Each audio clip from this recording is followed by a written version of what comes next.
जी अस्सलाम वालेकुम, मैं हूं आपका होस्ट शहज़ाद। तो आप देख रहे हैं, आप जब लिंक ओपन करेंगे तो आपके सामने इस तरह की शक्ल शो होगी। आपने दाईं साइड पे 3 लाइनों को क्लिक करना है और लॉगिन को क्लिक कर देना है, ठीक है। जैसे ही लॉगिन को क्लिक करोगे तो आपके सामने इस तरह की शक्ल शो हो जाएगी। आपने लॉगिन के नीचे लिखा हुआ है रजिस्टर्ड। आपने यहाँ पे न्यू ईमेल डालनी है, आपकी प्ले स्टोर वाली ईमेल यहाँ पे नहीं लगेगी, ठीक है। आपने रजिस्टर्ड पे आ जाना है, यहाँ पे अपना फर्स्ट नेम डाल दें, आपका जो नेम भी है। मेरा नेम है मोहम्मद शहज़ाद। मोहम्मद शहज़ाद मैंने डाल दिया। यहाँ पे अपना ईमेल एड्रेस डाल दें, जो कि आपका ईमेल एड्रेस होगा।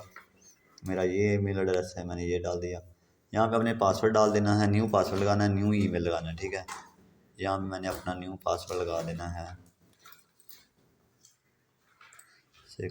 8 इंच वाला पासवर्ड आपने लगाना है, ठीक है। 7 9 ये पासवर्ड लगा दिया। यहाँ पे आपने सेलेक्ट करना है, अगर आप मेल हो तो मेल कर दो, अगर फीमेल हो तो फीमेल कर दो। मैं हूँ मेल, मैंने मेल कर दिया। यहाँ से साइन अप कर देना, ठीक है।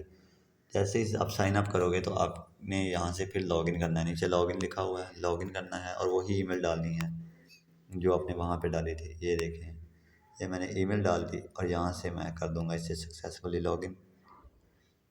जैसे ही सक्सेसफुली हो जाएगा तो आपने थोड़ा वेट करना है और आपके सामने इस तरह का शो हो जाएगा। आपने यहाँ पे देखें दाईं साइड पे ऐड पोस्ट के नीचे बंदे का छोटा सा निशान है, उसको क्लिक करें और प्रोफाइल पे आके इस चीज़ की हमें स्क्रीनशॉट सेंड कर देना, ठीक है।